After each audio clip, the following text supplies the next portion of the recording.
This is George Dionne with Metal Express Radio, and I'm here with Madame Mayhem. How you Hey, doing how are today? ya? Good, good. Good, good, good. If I knew absolutely nothing about Madame Mayhem, how would you describe your music to me? It is hard hitting, high energy, hard rock music with melodies that sing beautifully because that's what I love to do. I'm a singer first and foremost. Excellent. And you've recently released a new single. It's Cruel Heart. Why don't we talk a little bit behind what the story is behind that song? Sure, yeah. I'm really excited that this song is finally out because I wrote it with Keith Wallen a while ago, and I remember leaving that writing session and listening to the demo of this song and just being so excited to have everyone hear it and be able to share it with everyone. And the fact that we're able to release it now is just really exciting. It was produced by Johnny K, and my touring drummer, Jason J. Baum, is on the drums as well. So that's really cool because I'm always fortunate enough to have some really cool guest artists on my tracks, but it's also really cool when, my band is able to actually, be part of the recording process as well. So this song is really special, and it's a very personal song, and I just hope people can be able to relate to it and just to rock out to it. Awesome. How did your songwriting connection with Keith start? We got introduced. We have this same management team, and I have actually opened in festivals, same festivals as Breaking Benjamin. So we've met in passing and through Shiprock, things like that. So, we knew who each other were to an extent. And when they had this idea, when management was like, "Oh, you guys should really write together. I think it would go really well." He came out and saw me open for Seven Dust once, and it's like, okay, yeah, like let's give this a shot. And I went over there, and we just started writing, and awesome songs just started coming out. And so it's really cool how it just kind of happened. And going in there, we had no idea if it was gonna, be a right fit. And I love co-writing, and I've had really good experiences with co-writing, but it doesn't always work if you have a bunch of people in a room. You want it to always work, but sometimes there's nothing really there in terms of the songwriting connections, or the ideas aren't really flowing. And the fact that it worked so well with Keith was really cool, and I'm really excited to continue to work with him. And we have a few more songs that we still need to release that we've written together. So it's been a really cool partnership. You have a music video that goes along with it. Whose idea was it for the concept? So I worked with this company, 1RPM Studios, and we went over it together. And I always like to have some sort of input in whatever I release, because it's me and it's my project. But it was a really cool idea just to be running around New York City in a time where everyone's kind of locked down at the moment, and to be able to show the streets of New York as they are at this exact moment was pretty cool. So it was a lot of fun to film. Was it a lot of fun to do all that running? Yes and no. So yes, but I was wearing these huge platforms that I wear on stage, and normally I'm used to running around on stage like a maniac because it's usually how I perform. But we filmed this video more recently, and so with the pandemic and everything, haven't been getting too much cardio in lately.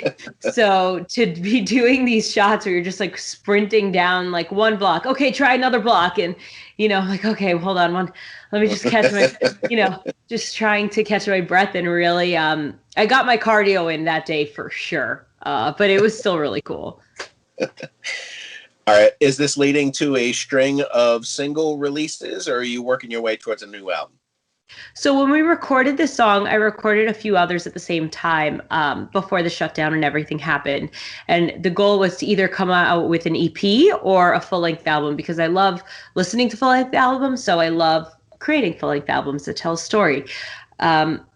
At the moment, we're still writing and creating new music. So in the meantime, we'll be releasing some of these songs as single releases. And then hopefully by the end of it, we'll be able to have a full compilation of a full-length album for everyone whenever the time is right. Are you collaborating with Keith on this future EP or album, or are you collaborating with other artists as well? I think it's going to be a mix. I think working with Keith is always a pleasure, and I hope we can continue to write even more together. We already have a bunch of songs that we've already written and recorded together, so there's still stuff that the world still needs to hear. And just because of my writing process, I love to be held accountable. So I love, as much as I write a lot on my own, I love writing with other people because I feel like the ideas and the way that everything kind of vibes together, it brings songs to a totally different perspective that you as a solo artist might not think of on your own. So I hope I have a whole lot of collaborations at the same time for this thing. I think it'll bring a lot of cool differences and creativity to it. On one of your past albums, I noticed you collaborated with Billy Sheehan of Sons of Apollo. Yes. How did that come about? So Billy Sheehan is actually like a big brother to me. He is my mentor as well as a co-writer of mine, and he produced my album Now You Know.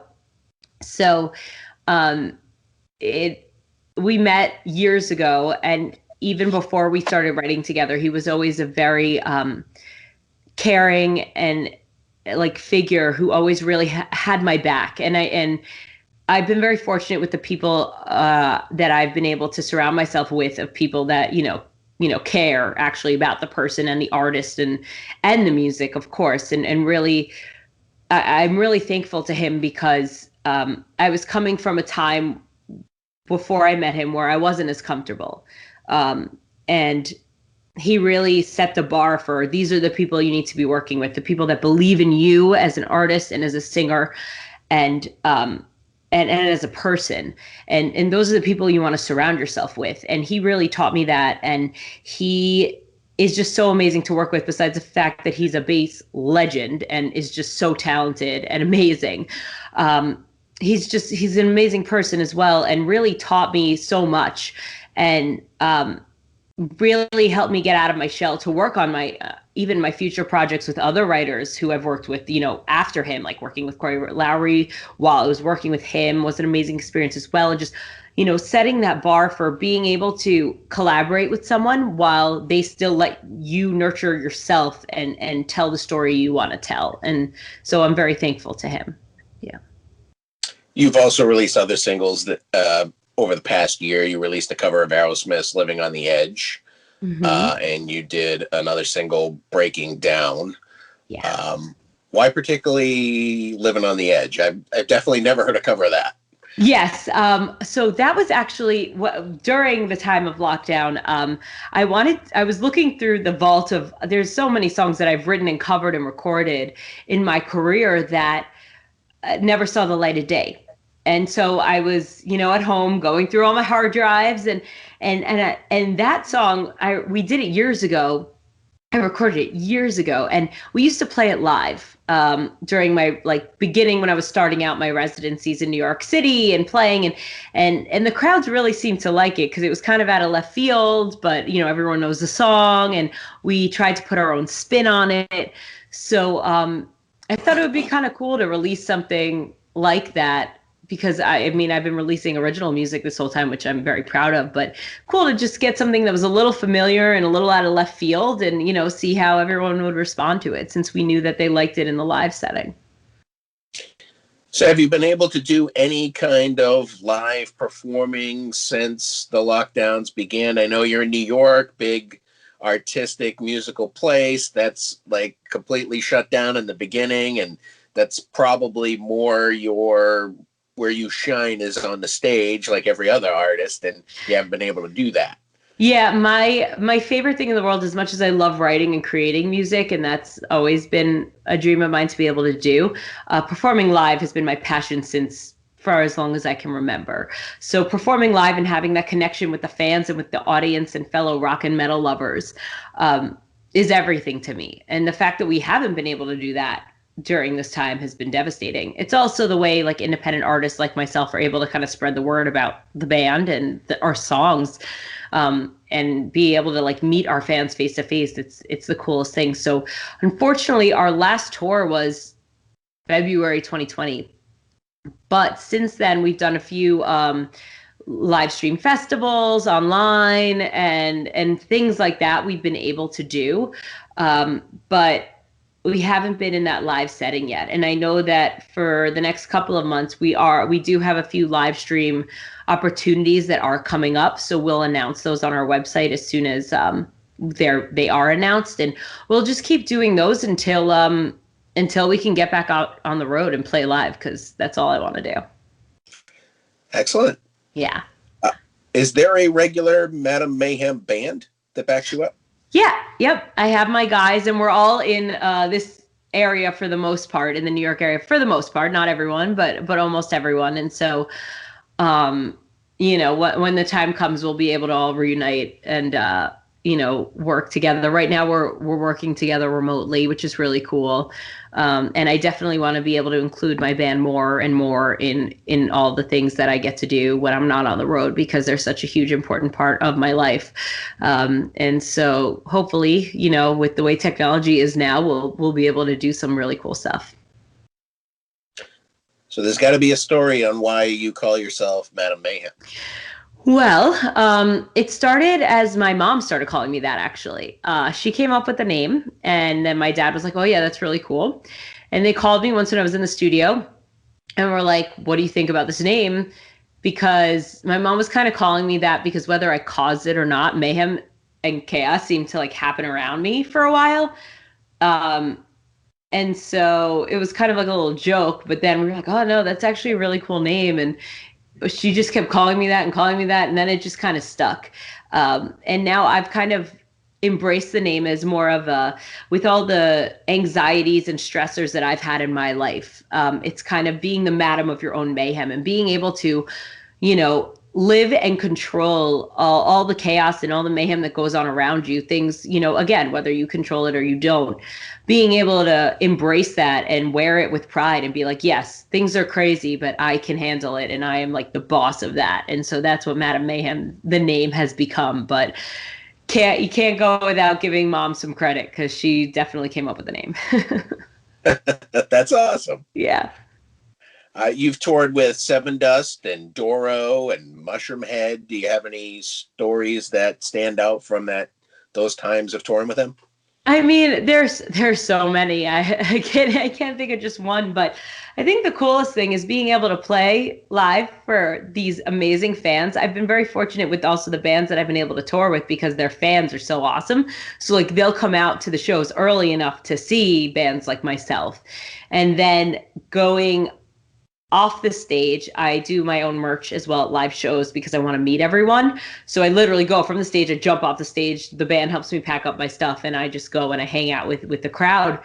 And being able to watch these bands, especially when I was starting out, being able to see, how these other pros are doing it, is a really cool experience every night. So you get to perform every night, and then you also get to be a rock fan every night. And that's pretty cool. But I guess I would say another really awesome situation was when Seven Dust asked me to surprise their fans. I've gotten to do it more than once, which is really cool. But the first time was they did a bunch of shows in Atlanta for New Year's a few years back.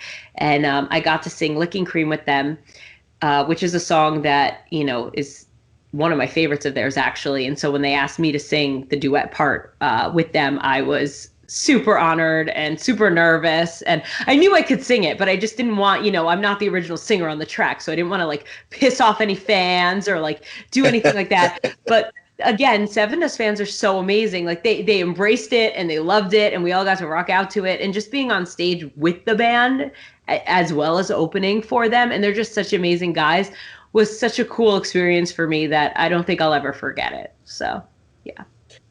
I would imagine you had a good experience with Doro Pesh as well, because she's amazing. The sweetest of sweethearts there could ever be. She's amazing. And it was actually one of my first bus tours that I ever did, was with her and her awesome band and crew, and everyone was just so great. And what I really remember with Doro was watching, I just watched her, how she interacted with her fans. It's so genuine and real. And that's how I try to be with my fans too. Like I always try to connect on social media with them, and I try to answer as many people as possible. And at the shows, like I run out into the crowd and I genuinely want to meet everyone.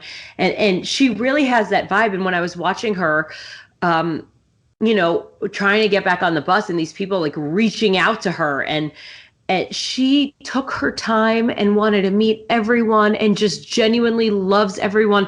And me watching that was like, wow, okay, so I can really continue to do what I do and not, you know, I mean, she's awesome. She's a legend. Like for her to still be that humble and that amazing really gave me hope and really inspired me. And so I really learned a lot just from watching her, you know, like she's pretty awesome. Yeah, she played a show in Massachusetts, and they told her she only had one more song. She's like, all right, so we're going to do this and extend it for as long as we can. Oh, that's And she great. played for like over 10 minutes, and then they pulled the fire alarm on her. Oh gosh. And then she told everybody she'd meet them outside and sign autographs and do pictures and everything to make up for it. So Yeah, yeah, she's great. she's fantastic. I love that woman so much. You actually have a background in opera and musical theater and acting. Are you doing anything in those fields currently, or pre-pandemic, I guess? Well, yeah, because everything now in those fields are also shut down for the most part. So, but I think I'll always return back to that one day. I mean, rock and metal is always going to be my life, and it's all I've ever wanted to do. So I'm always going to continue on this path. But I think it would be really cool to kind of revisit the musical theater and classical and acting roots, you know, every once in a while in the future, and just kind of dip my toe back into it, just because it was such a huge part of my life growing up. And it's really where I got my training and where I got my discipline and my voice and how to use that. So never say never in terms of that. Because I still love musical theater. I still love classical music. I still love, you know, dipping my toe in the dancing and acting world. And so, obviously, Madame Mayhem and this project and being a hard rock artist is going to be my life, hopefully till the end. But it would be cool to branch back out to the things that kind of got me started in the future. So yeah, probably I'll get back to that at some point. Well, I think you kind of need that entertainment kind of acting background when it comes to the music scene, because a lot can be said with not just what you're singing, with how you look and how you portray it to the audience. There's a lot of bands that just go up there and sing, and they're great singers, but they don't really connect visually with people. Right. Yeah. I always like to say, like, besides being trying to be so raw and real on stage, because of the songs that I'm singing are my own and they all come from, you know, personal experiences. So you get that raw, real vibe. I'm a performer as well. And so I love to put on a show, and definitely like with my facial expressions and the movements and everything, it all kind of goes with what I'm singing and what I'm doing. And I definitely learned that from that background. So what are your goals moving forward? Keep doing what I'm doing. I want to continue to write and create awesome music for everyone, and keep singing. It's my passion. I've wanted to do this since forever, and I have no intention of stopping. Continue to tour as soon as we are able to again, and just spread my music everywhere and connect with as many rock fans around the world as humanly possible, because I'm a rock fan as well as a rock artist. And just keep doing this. I mean, that's the goal. Awesome. Well, thank you for speaking with Metal Express Radio today. Yeah, thanks for having me. This was fun.